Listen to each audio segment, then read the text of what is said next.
France-Croatie, les Bleus, devant à la mi-temps, entrevoient leur étoile, une page d'histoire à écrire, en cyrillique et à l'encre bleue. L'équipe de France est sur la route de sa deuxième étoile, 20 ans après la première, menant 2-1 à la mi-temps contre la Croatie, dimanche à Moscou.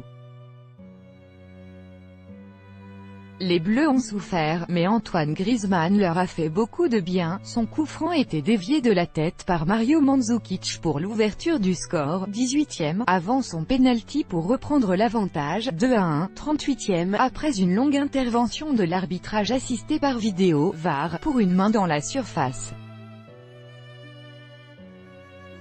Entre-temps, Ivan Perisic avait logiquement égalisé, 28e, au cœur d'un temps fort croate. Si la seconde étoile se dessine, la France doit encore parcourir du chemin en seconde période pour enfin la toucher, et offrir à son sélectionneur Didier Deschamps un incroyable palmarès. L'entraîneur français, capitaine en 1998, était déjà au centre de la photo pour soulever la coupe il y a 20 ans. 20 ans après, Dédé et Zinedine Zidane, place à la génération Kylian Mbappé, au culot insolent, à 19 ans et demi. Ce serait formidable qu'il gagne, il y aurait une passation de pouvoir. C'est à cette nouvelle génération d'écrire sa propre histoire.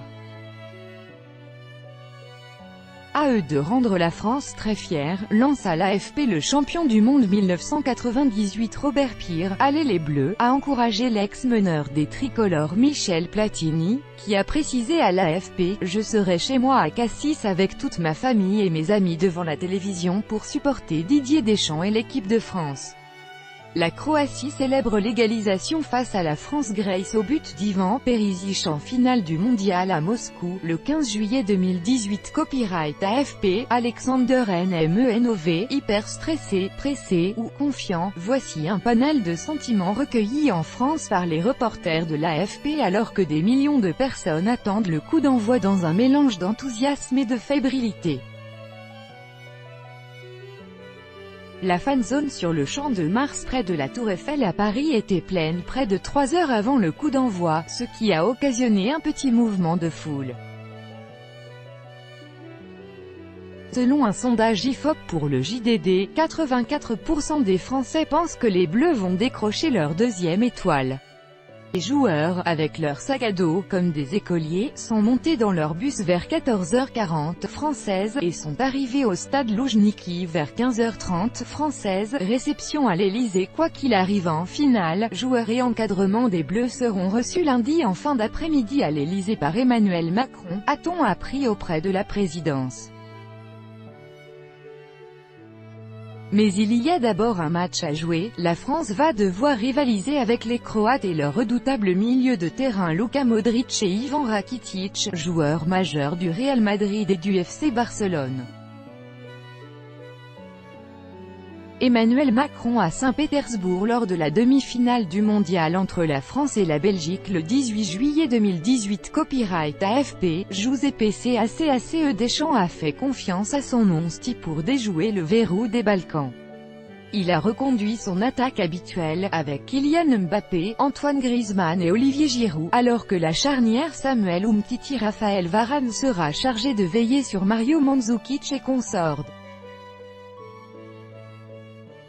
En se hissant jusqu'en finale, malgré une série de prolongations, cette équipe croate a démontré des valeurs, des ressources physiques et mentales incroyables, souligne le capitaine français Hugo Lloris. L'aborder différemment, les tauliers des Bleus l'assurent, ils ont retenu la leçon de la finale perdue contre le Portugal à l'Euro 2-0 1-6-1-0, après prolongation, les larmes ont séché mais c'est encore dans un petit coin de la tête et tant mieux. On sait ce que c'est qu'une finale. On va l'aborder différemment, insiste Blaise Matuidi, pas d'euphorie donc et un sélectionneur qui fixe le mot d'ordre, sérénité, confiance et concentration. Il faut un bon dosage des trois pour préparer au mieux ce match, dixit Deschamps.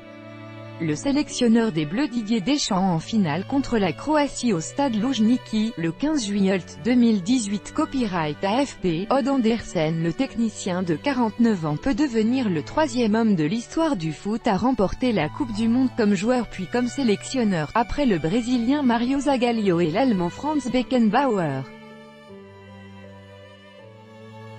Avec des méthodes proches de celles d'Aimé Jacquet en 98, la robustesse défensive et un collectif prêt à tous les sacrifices.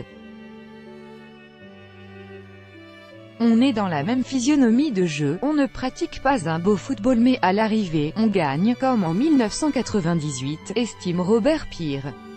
L'équipe de France va disputer la 3e finale de son histoire, après le sacre de 1998 et la désillusion de 2006, et ses supporters sont prêts à fêter la victoire toute la nuit. Dès la demi-finale contre la Belgique, 1-0, les Champs-Élysées étaient envahis. C'est dire l'immense attente autour des joueurs de l'équipe de France. Je veux l'étoile. Au milieu de terrain, la France mise sur son porte-bonheur, l'infatigable N'Golo Kanté, qui fait l'unanimité par son humilité et son activité sur le terrain.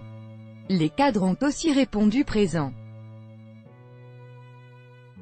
Hugo Lloris est un des meilleurs gardiens du tournoi, même si son vis-à-vis croate Daniel Subasic aura du répondant.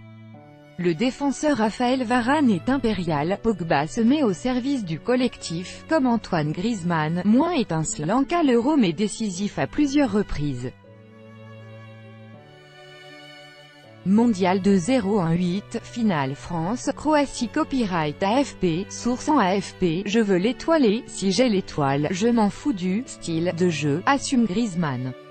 La défense, dans notre style de jeu, avec les joueurs qu'on a, c'est le plus important. Devant, le monde du foot observe aussi l'incroyable précocité de Mbappé, auteur d'un doublé en 8e de finale contre l'Argentine, 4-3, à 19 ans et demi. Peut-il briller en finale et s'affirmer déjà comme un candidat au Ballon d'Or? On n'en est pas encore là.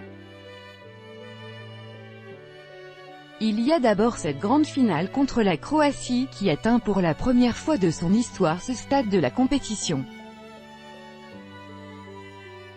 En 98, les hommes de Jacquet avaient gagné contre les Croates en demi, avec un improbable doublé de Lilian Thuram, 2-1. Mais c'est une autre histoire, les Bleus de 2018 ont la leur à écrire.